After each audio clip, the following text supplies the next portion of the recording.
Om Namo Bhagavate Vasudevaya. Om Namo Bhagavate Vasudevaya.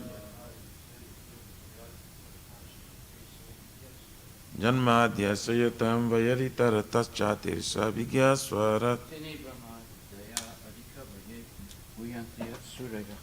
Tene brahmarudaya adhikavaye mojanti jasuraya. Tejo vari madam yata vinimayo yatra trisargo misha.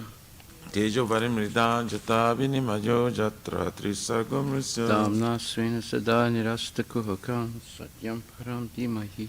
Dhamna svena sada nirahasta kuhakam satyang param dhimahi. O my Lord, Sri Krishna, son of Vasudeva. O my Lord, Sri Krishna, son of Vasudeva. O all-pervading personality of Godhead. O all-pervading personality of I Godhead. offer my respectful obeisances unto you. I offer my respectful obeisances unto you. I meditate upon Lord Sri Krishna because he is the absolute truth, I meditate upon Lord Shri Krishna because he is the absolute truth and the primeval cause of all causes, and the primeval cause of all causes, of the creation, sustenance, and destruction of manifested universes. of the creation, sustenance, and destruction to manifested universes. He is directly and indirectly conscious of all manifestations. He is directly and indirectly conscious of all manifestations. And he is independent because there's no other cause beyond him. And he is independent because there is no other cause It beyond is him. he only who first imparted the Vedic knowledge unto the heart of Brahmaji, It's she only who first imparted Vedic knowledge unto the heart of Brahma. the original living being. The original living By being. him, even the great sages and demigods are placed into illusion, By him even the great sages and demigods are placed into illusion. as one is bewildered by the illusory representations As one is bewildered by the illusory of water seen on representations fire or land seen on water. of water seen to fire, land seen to water. Only because of him do the material universes, Only because of him do the material universes, temporarily manifested by the reaction to the three modes of nature, temporarily manifested by the reaction to the three modes of nature, appear factual although they are unreal. appear factual, although they I are therefore meditate upon him, Lord Sri Krishna, I therefore meditate upon him, Lord Shri who is Krishna, eternally existent in the transcendental abode, who is eternally existent in the transcendental abode, which is forever free from the illusory representations of the material which world. is forever free from the illusory representation of material I world. meditate upon him, for he is the absolute truth. I meditate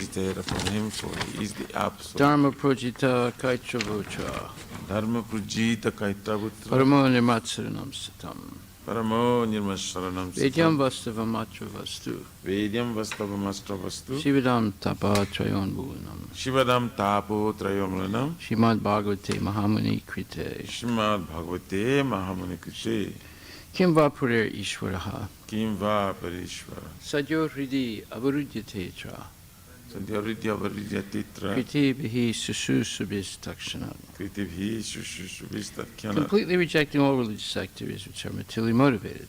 Completely rejecting all religious activities which are material This motivated. Bhagavata Purana propounds the highest truth, Is Bhagavad Purana propounds the high truth, which is understandable by those devotees who are fully pure in heart. which is understandable by those devotees who are fully pure in heart. The highest truth is reality distinguished from illusion for the welfare of all.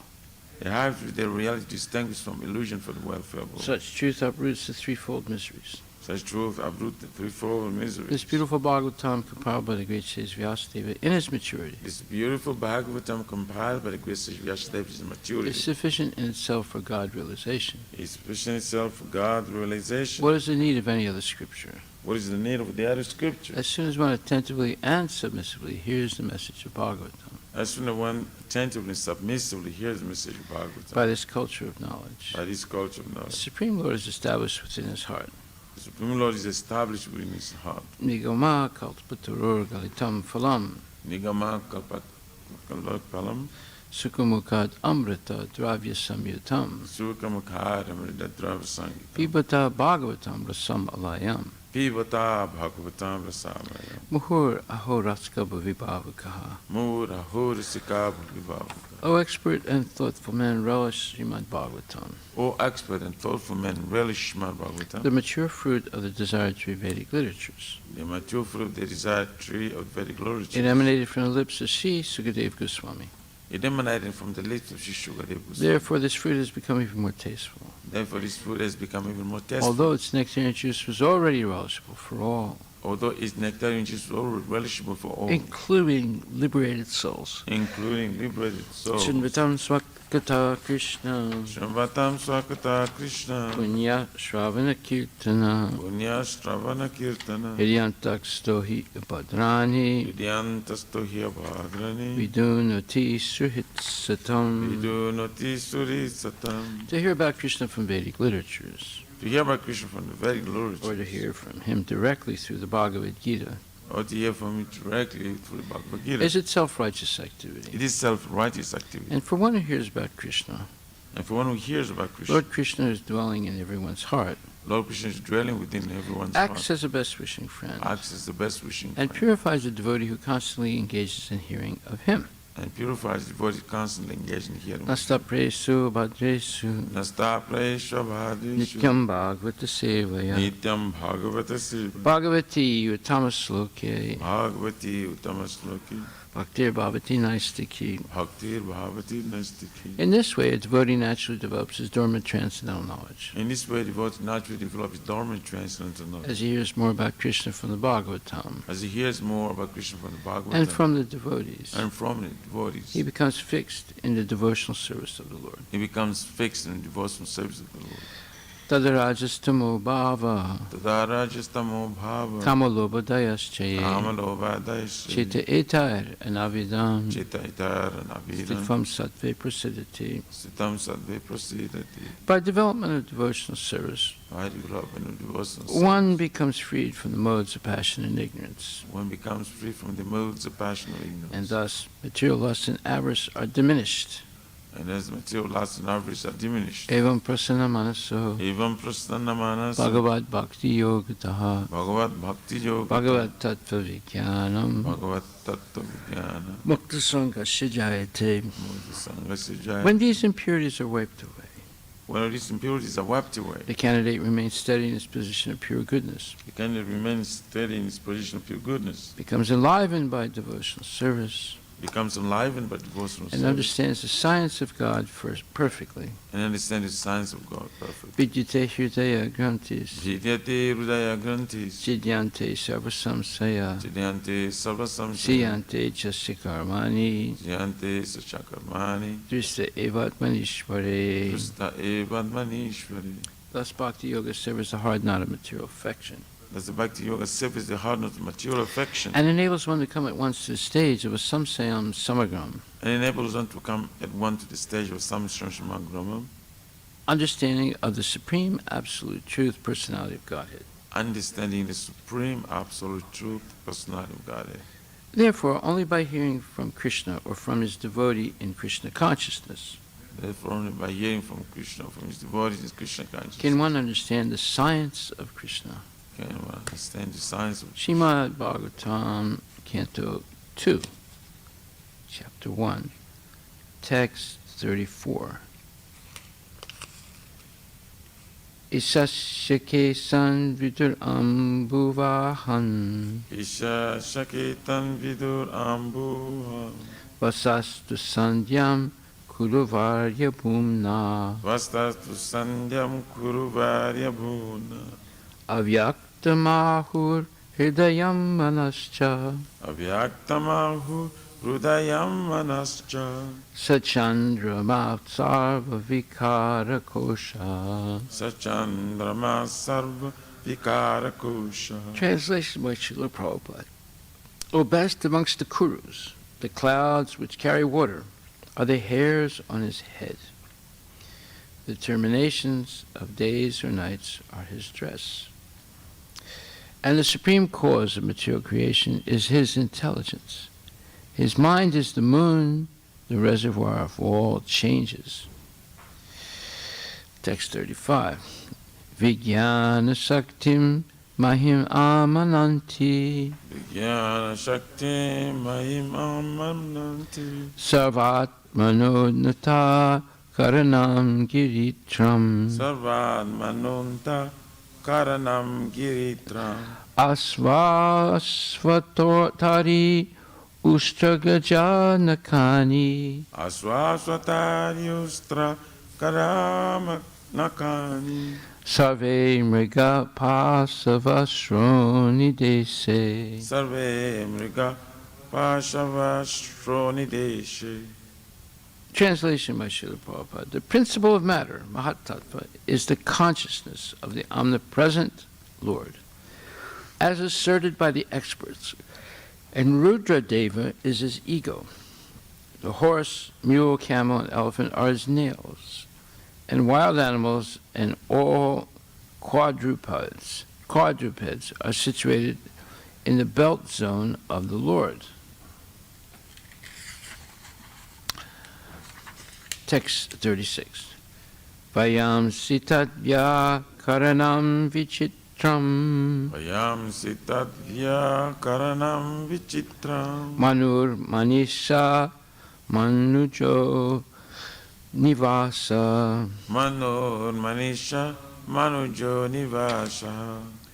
Gandharva vidya daracharana pasara Gandharva vidyadara charanapshara. swara smritir asurani kavirya. Swara smritir asurani kavirya. Translation by Srila Prabhupada. Varieties of birds are indications of his masterful artistic sense. Manu, the father of mankind, is the emblem of his standard intelligence, and humanity is his residence. The celestial species of human beings, like the Gandharvas, Vidyadharas, Charanas, and angels, all represent his musical rhythm, and the demoniac soldiers are representatives of his wonderful prowess. Purport by His Divine Grace, A.C. Bhaktivedanta Swami, Srila Prabhupada. The aesthetic sense of the Lord is manifested in the artistic, colorful creation of varieties of birds like the peacock, parrot, and cuckoo. The celestial species of human beings like the Gandharvas and the Vidyadharas can sing wonderfully and can entice even the minds of the heavenly demigods. Their musical rhythm represents the musical sense of the Lord. How then can he be impersonal? His musical taste, artistic sense, and standard intelligence, which is never fallible, are different signs of his supreme authority, personality. The Manu Samhita is the standard law book for humanity, and every human being is advised to follow this great book of social science. Human society is the residential quarters for the Lord. This means that the human being is meant for God realization and association with God. This life is a chance for the conditioned soul to regain his eternal God consciousness and thus fulfill the mission of life. Maharaj Prahlada is the right type of representative of the Lord in the family of Asuras. None of the living beings is away from the Lord's gigantic body. Each and every one has a particular duty in relation to the supreme body. Disruption in the matter of discharging the specific duty engaged to each and every living being is the cause of disharmony. Let me read that again. Disruption in the matter of discharging the specific duty assigned to each and every living being is the cause of disharmony between one living being and another. But when the relation is reestablished in relation with the Supreme Lord, there is complete unity between all living beings, even up to the limit of the wild animals and human society. Lord Chaitanya Mahaprabhu displayed this living unity in the jungle of Madrasa Pradesh, where even the tigers, elephants, and many other ferocious animals perfectly cooperated in glorifying the Supreme Lord. That is the way to peace and amity all over the world. Srila Prabhupada Ki Jai. So people, in order to be happy, they need peace. And in order to attain love, they also need happiness. So peace, happiness, and love are connected in some progressive way. This is also explained in Bhagavad Gita, which says, Nasta buddhir ayuktasya nachayuktasya bhavana nachabhavayatak santirat asantasya kutasukam. Okay, so there was one thing missing in that progression, so let's start again. So it says, Nasti buddhir ayuktasya. There cannot be transcendental intelligence for one who's not connected with Krishna consciousness. And for one who's devoid of Krishna consciousness, one cannot have a fixed mind in happiness. Nor, for one whose mind is not fixed, cannot have peace. And without peace, there's no chance of happiness. So this is a progressive thing, and it begins with having a connection to Krishna. So this explains the progression in a negative way. So nasti buddhir, na asti, means if there cannot be transcendental intelligence,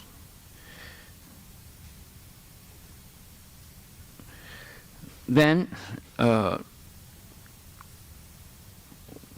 one does not have connection with Krishna. And then, without a connection with Krishna, one cannot have fixed mind in happiness. And unless one has a fixed mind in happiness, there cannot be peace. And without peace, one cannot have happiness. Happiness.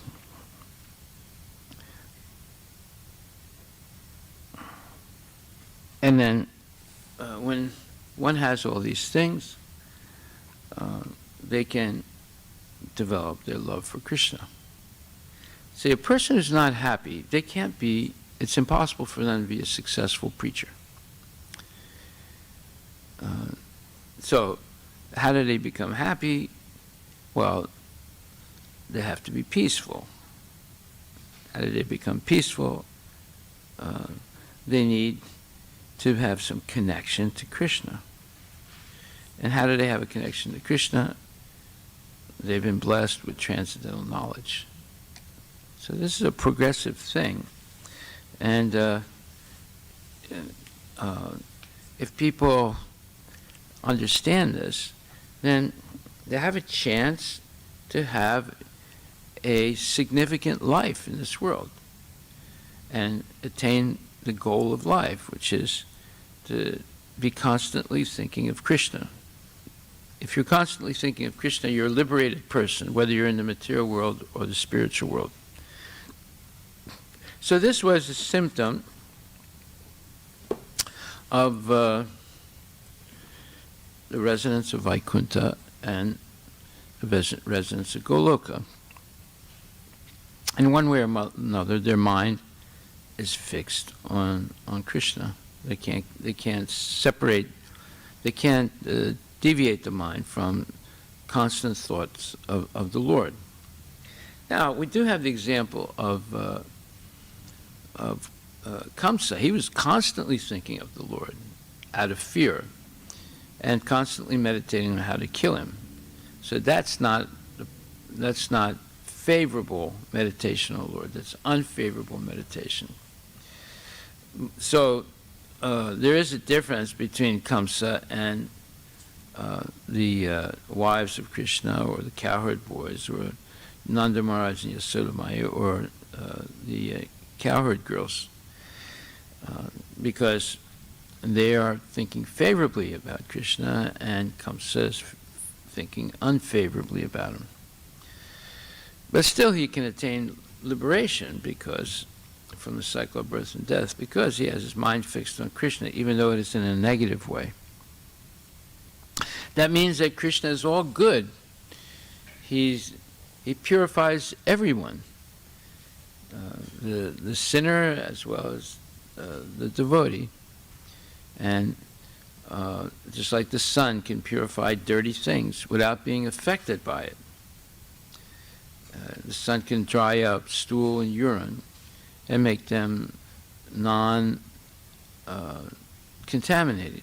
They can make them purified and without becoming contaminated. The same way Krishna can do that too. It's called prophylactic and antiseptic.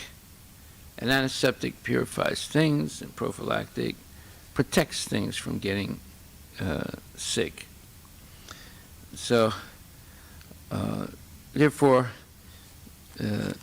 Krishna, in his universal form, manifests many amazing things. Like everything is contained in universal form. So there's all kinds of varieties of birds which demonstrate his artistic sense. So when you see a peacock or a hummingbird, I mean, you're amazed by the colors of the body and the tenderness and the subtlety of the body. A hummingbird can remain in one place in the air without flying away and drink nectar. So it's like a miracle. It's like very hard. It'd be very hard to control a helicopter like that. Although helicopters can stand still while in the air, but the hummingbird can do that in an amazing way and for a long period of time. So there are many wonderful things in the material world when we begin to look for them, and the way we decide to look for them is when we read about them in the Bhagavatam. The Bhagavatam has everything, and but the whole purpose of it is to fix the mind on Krishna. So, Prabhupada says here, disruption in the matter of discharging the specific duty assigned to each and every living being is the cause of disharmony between one living being and another. But when the relation is reestablished in relation with the Supreme Lord, there is complete unity between all living beings, even up to the limit of the wild animals and human society. Well, wow, that would be great.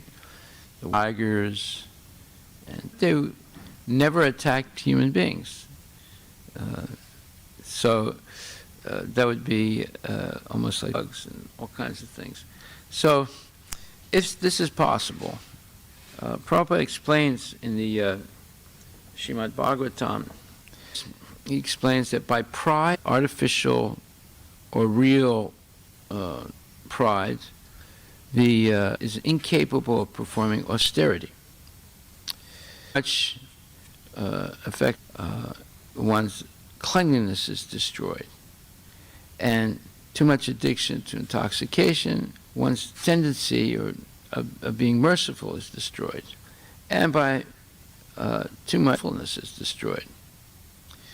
So meat eating just agitates the senses and the mind and contaminates them. So we see there's a correlation of things and dealers of sinful activity. In other words, illicit sex, gambling, meat eating, and intoxication. Prabhupada, the Department of, in other words, people begin to take these four principles and they don't cooperate. So you begin to understand how the material life is explained in detail, and especially showing what destroys the happiness, peace, and it's these four principles: intoxication, meat eating, and illicit sections, and they can become free of false pride. They become steady. They learn tolerant and forgiving, and they are very needs almost to nil. They don't minimum material needs, and they maximize the time for spiritual life. Being sentimental is not of transcendental knowledge. So when the Lord, but intensely meditating on chapter 30 of the Krishna book, and it's about Krishna's hide from the company of the gopis. They searched for him everywhere, anywhere. They became afraid of pastimes of Krishna in great love, absorbed in thought of him. They began to see the very with them, his embracing, kissing, and other activities. Being so attracted to Krishna, due to Krishna's absence, they all became crazy, each one of them to himself. Soon they all sang Krishna's name very loudly. Actually, Krishna is within the heart, and he is always everywhere. The gopis therefore began to question about Krishna. There were plants in the forest, and the gopis addressed him. Dear Nanda, passing this way, laughing and playing on his flute, which way he has gone. Dear Ashoka tree, dear Naga flower tree, and Champaka flower tree, have you seen the young? He has disappeared because of our pride. The reason for Krishna's sudden disappearance. They could thought themselves to be the most fortunate, and since they were feeling Krishna does not like his devotee him, he accepts everyone's service, but he does not like one devotee to proudly consider himself better than others, if sometimes toward the devotee. The gopis then address the tulsi plants. This line is extremely important. It says, if sometimes there are such feelings, Krishna ends them by changing his attitude. Tulsi plants. Dear Tulsi, you are much beloved by Lord Krishna because your leaves are always at his lotus feet. Dear Malati flower, dear Malika flower, dear jasmine flower, by Krishna while he was passing, they're giving us transcendental enjoyment. Have you seen Madhava path, O pear trees and asan trees? O jackfruit, O pear trees, O blackberries, and bale trees, and trees from the kadamba flower. You are all very pious trees to be living. Krishna must have passed through this way. Will you kindly let us know which way he passed? The gopis then looked up upon the ground, earthly planet, know how many penances and austerities are living with the footprints of Lord. You are very jolly. The hairs on the body, trees and plants. Lord Krishna, you. Otherwise, how could he have embraced you in the form of Varaha, the boar, taking the whole weight of your existence on his tusks? After addressing the innumerable trees and plants on the earth, they turned their faces toward the beautiful deer who were looking at them very pleasingly. It appears, they addressed the deer, that Krishna, who is the supreme Narayana himself, must have passed through this way along with his companion, Lakshmi, the goddess of fortune. Otherwise, of his garland, the aroma smeared with red coat of the goddess of fortune can be perceived in the breeze blowing here. It appears that they must have passed through here and touched your bodies, and then are looking toward us with sympathy. Will you kindly, therefore, inform us which way Krishna has gone? Krishna is the well-wisher of Vrindavana. He is as kind to you as to us. Therefore, and he is as kind as to us. He must have been present in your company. O fortunate trees, we are thinking of Krishna, the younger brother of Balarama, with one hand resting on the shoulder of the goddess of fortune, flower. He must have been very much pleased to accept your obeisances, and he must have glanced at you with great pleasure.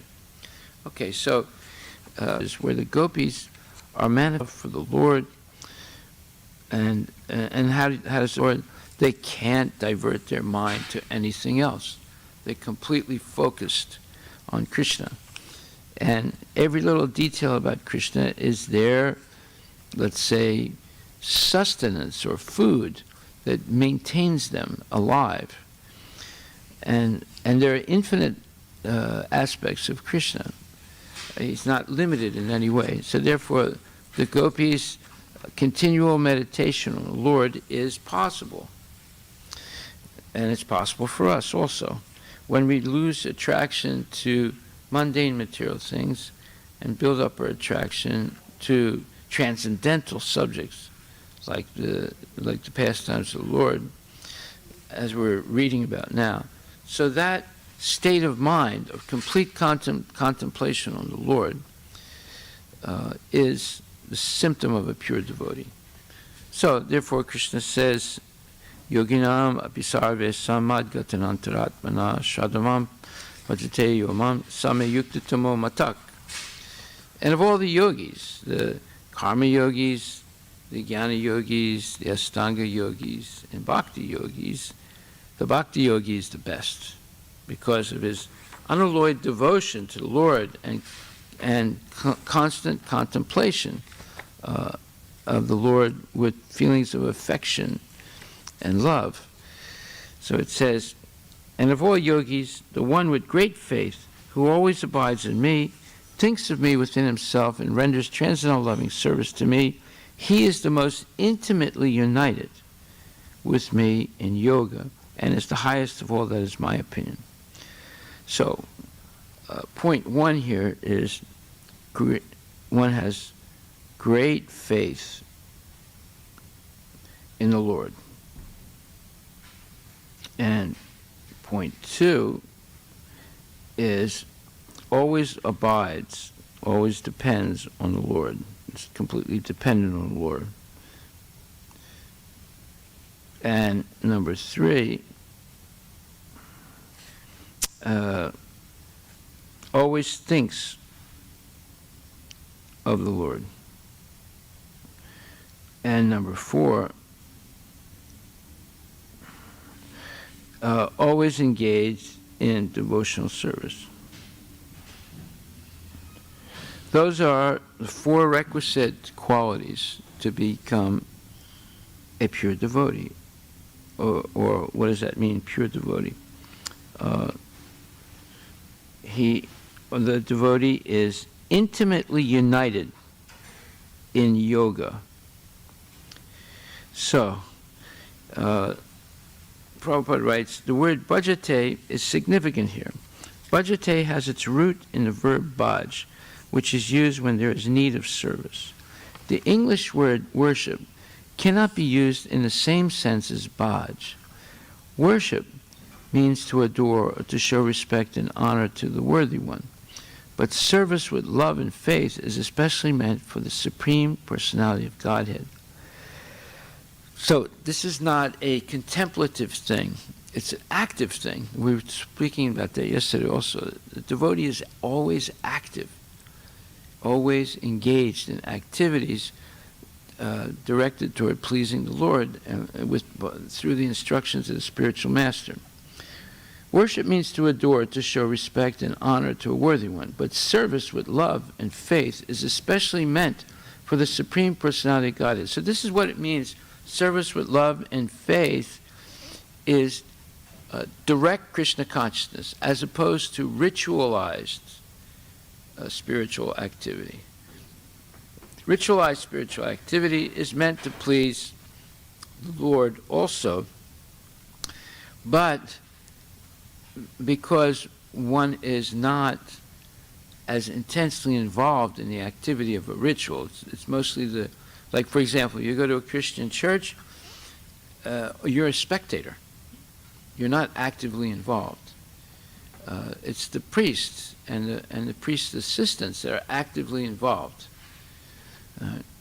And if you go to a puja, you're not actively involved again. You're a spectator, mostly, except for the yajaman, the person who's paying for the puja. So they're somewhat actively involved. The priest is the one that's really actively involved. But the yajaman or let's say the person who has asked for the ritual to be performed for a certain purpose, they're somewhat involved. But whenever you have these big ritual performances in public, like in India, the audience is not involved. They're just spectators. But in devotional service, it's activity, constant activity. Waking up, bathing, coming to Mangal Arati, chanting, dancing. All these things are active. Worshipping the deity, cooking for the deity, cleaning the temple. All these are actions. And therefore, there's a saying, tell me, I'll forget. Teach me, I might remember something. Engage me, I'll never forget. So this is full engagement, 24 hours a day. That's called direct Krishna consciousness, as opposed to simply performing rituals, right? So it says, but service with love and faith is especially meant for the Supreme Personality of Godhead. One can avoid worshiping a respectable man or a demigod and may be called discourteous, but one cannot avoid serving the Supreme Lord without being thoroughly condemned. Every living entity is part and parcel of the Supreme Personality of Godhead, and thus every living entity is intended to serve the Supreme Lord by his own constitution. Failing to do this, he falls down. The Bhagavatam 11.5.3 confirms this as follows. Ya es sampurisham shakshad atma prabhavam ishwaram abhajat avachananti stanat brasta patantyada. Anyone who does not render service and neglects his duty unto the primeval Lord, who is the source of all living entities, will certainly fall down from his constitutional position. So, direct Krishna consciousness is activity, very intense activity all the time to please the Lord. And what inhibits or obstructs that activity? Meat eating, gambling, illicit sex, and intoxication. Any form of intoxication. Coffee, tea, pan, ganja, and different drugs, and so forth. And these four principles lead to arguing, and developing of feelings like hatred and envy and jealousy. So whenever there's envy, it destroys preaching completely. So we can see that this would be a description, a very good description of the corporate culture. In corporate culture, you have all these things going on. There's arguing going on. There's enviousness, there's jealousy, there's non-cooperation.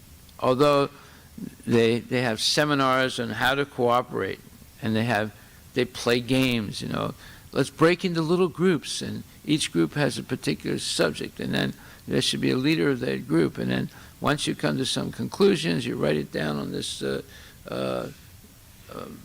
on the board or the paper, and we'll accumulate or get all this information, and then we'll make a strategy based on this. You know, they play these games. You know, they have these coaches that come and teach you how to cooperate. Is that right? Right. It's all nonsense, complete nonsense. Because how can people cooperate if after they take the seminar, then they go and drink some beer and smoke a cigarette, eat a hamburger, and then have sex? No, this doesn't work. And because of this, there are wars. Wars are, you know, war is big corporate culture, huge corporate culture. You know, and when the Nazis invaded Russia, Russians had over 10,000 tanks. Can you imagine that? And they had thousands of airplanes. And the Germans also had a lot of tanks, but not as many as the Russians. And they also had, Russians had 5 million soldiers in their army. The Germans had about, I would say, at least 3 million soldiers, right? but they had superior, tanks and airplanes. But eventually, the massiveness of the Russian army and their equipment and the fanaticism of Stalin eventually defeated the Germans. And of course, the Russian winter defeated the Germans. But you see, this is the gigantic corporate culture, right? When you like England joined with the United States and other allies, and they invaded, Normandy with hundreds and thousands of airplanes and tanks and trucks and soldiers, a huge number. And they eventually defeated the Germans in the West, and the Russians eventually defeated the Germans in the East. And Germany was decimated, destroyed. Almost the whole German population. I mean, at least, I think it's at least, was it 500,000 or 1 million German citizens, not fighters, citizens were killed. And then, as far as fighters, just in the Russian front, 1 million, over 1 million German soldiers were killed. That's just in the Eastern Front. And also they lost hundreds and thousands of soldiers on the Western Front. And it's amazing that Germany it continued to exist after that war. It was only because the United States was able to take most of Germany over. And Russia took one part of Germany, the United States took a bigger part, and the United States spent a huge amount of money rebuilding Germany. So the German nation survived, but it was very close to being extinct. In fact, Hitler, right at the end, when he saw everything was going to be lost, he told his soldiers, doesn't matter who you shoot at this point. You can shoot German citizens also. Just kill everybody. See, so Hitler was definitely a Rakshasa. Definitely a Rakshasa on the level of, not as great as Ravana and Kamsa, but he was up there, And so was Stalin. Stalin was also a Rakshasa. So was Mao Zedong. He was a Rakshasa. And many entertainers and politicians, they're Rakshasas. They're not ordinary human beings. And what do Rakshasas do? They kill people. They kill not just a few people, massive numbers of people. So at least 55 million people were killed in World War II.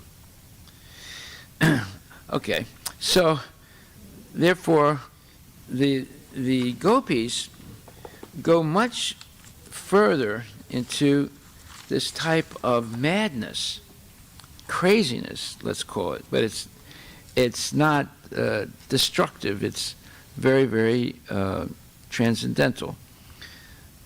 So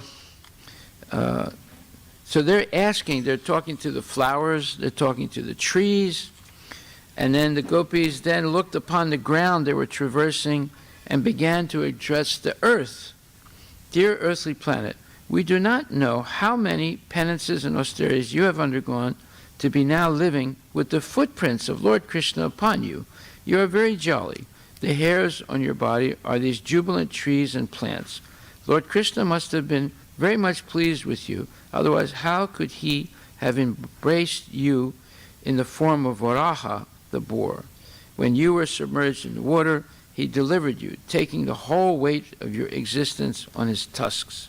After addressing the innumerable trees and plants and the earth, they turned their faces toward the beautiful deer who were looking at them very pleasingly. It appears, they addressed the deer, that Krishna, who is the supreme Narayana himself, must have passed through this way along with his companion, Lakshmi, the goddess of fortune.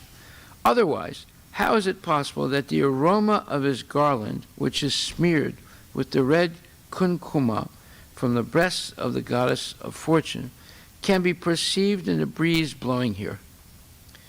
So the gopis' ability to experience things is amazing when you experience the fine odor in the breeze and recognize it as Krishna's or Lakshmi's odor.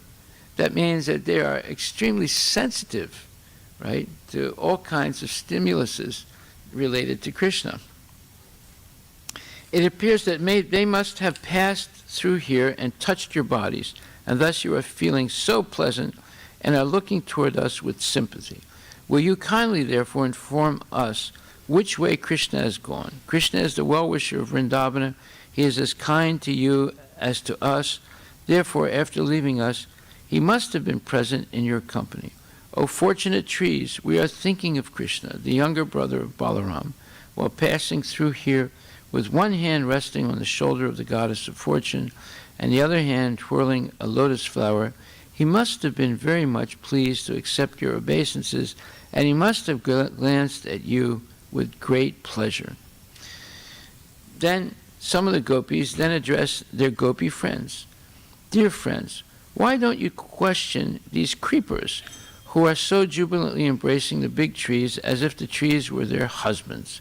It appears that the flowers of the creepers must have been touched by the nails of Krishna. Otherwise, how could they feel so jubilant? After searching for Krishna here and there, the gopis became fatigued, and then they began to talk like mad women. They could satisfy themselves only by imitating the different pastimes of Krishna. One of them imitated the demon Putana, and one of them imitated Krishna and sucked her breast. One gopi imitated a hand-driven cart, and another gopi lay down beneath the cart and threw up her legs, touching the wheels of the cart, as Krishna did to kill the demon Sakatasura. One gopi imitated child Krishna and lay down on the ground, and one gopi became the demon Trinavarta and carried the small child Krishna by force into the sky, and one of the gopis began to imitate Krishna while he was attempting to walk, ringing his ankle bells. Two gopis imitated Krishna and Balarama, and many others imitated their cowherd boyfriends. One gopi assumed the form of Bakasura, and another forced her to fall down as the demon Bakasura did when he was killed. Similarly, another gopi defeated Vatsasura. Just as Krishna used to call his cows by their different names, so the gopis imitated him, calling the cows by their respective names. One of the gopis began to play on a flute, and another praised her the way Krishna's boyfriends praised him while he played on his flute. One of the gopis took another gopi on her shoulders, just as Krishna used to take his boyfriends. Absorbed in thoughts of Krishna, the gopi, who was carrying her friend, began to boast that she was Krishna herself. All of you just see my movement. One of the gopis raised her hand with her covering garments and said, "Now, don't be afraid of the torrents of rain and severe hurricanes. I'll save you." In this way, she imitated the lifting of Govardhan Hill. One gopi forcibly put her feet on the head of another gopi and said, "You rascal Kaliya, I shall punish you severely. You must leave this place. I have descended to this earth to punish all kinds of miscreants." Another gopi told her friends, "Just see, the flames of the forest fire are coming to devour us. Please close your eyes, and I shall immediately save you from this imminent danger." So we see the intense, absolutely intense contemplation of the gopis and enactment of Krishna's pastimes in order to placate somewhat their anxiety in not seeing Krishna. This is much more intense than the wives of Krishna, although they already intensely loved the Lord. But this goes to a much higher level. So we see, it just keeps going on and on, of showing how much they love Krishna and they can't take their mind off of Krishna. And in the end, it says, when they saw that it was getting gradually darker, they stopped. Their mind and intelligence became absorbed in thoughts of Krishna. They all imitated the activities of Krishna and his speeches. Due to their heart and soul being completely given to Krishna, They began to chant his glories, completely forgetting their family interests. In this way, all the gopis returned to the bank of the Yamuna and assembled there, and expecting that Krishna must return to them, they seemingly engaged in chanting the glories of Sri Krishna, Hare Krishna, Krishna Krishna, Hare Hare, Hare Rama, Rama Rama, Hare Hare. Thus ends the Bhaktivedanta purports of the 13th chapter of Krishna. Krishna's hiding from the gopis. So you see, they end the day off by chanting Hare Krishna. So, in other words, it never ends. It just keeps going on, and it's full of bliss. So, I wanted to talk about this a little bit because to show the different levels of intensity of love for Krishna between the wives of Krishna in Dwarka and the gopis in Vrindavan. All glories to Srila Prabhupada Ki Jai. Are there any questions? Yes. How can we develop that love, or at least some percentage of love like the gopis? By active service. Say, gopis are always engaged in active service.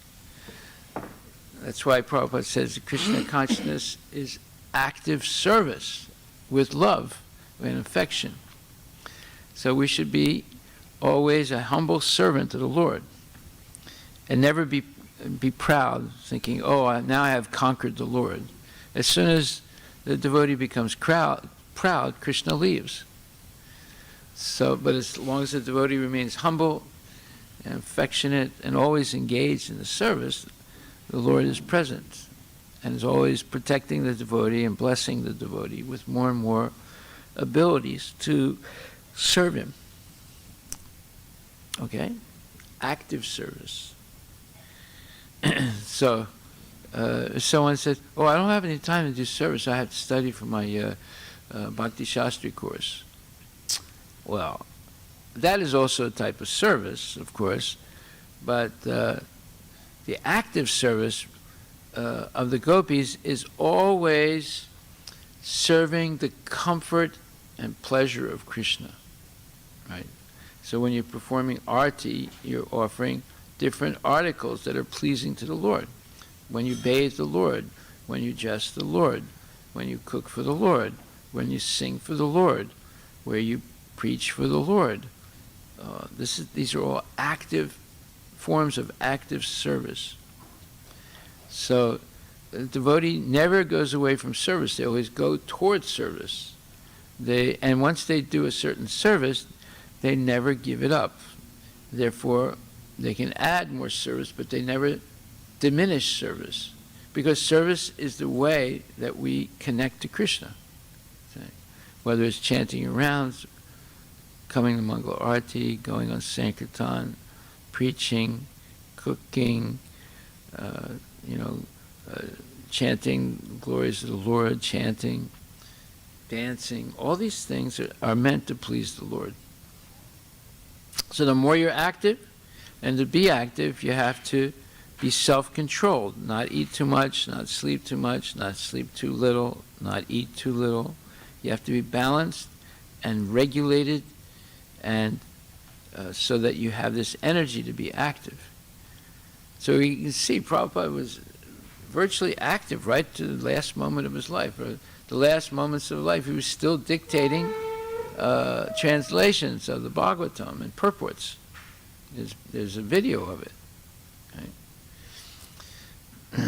So that's the quality that keeps you connected to Krishna, and when Krishna sees that quality, he protects the devotee and gives the devotee knowledge and revelation. Haribol. All glories to Prabhupada.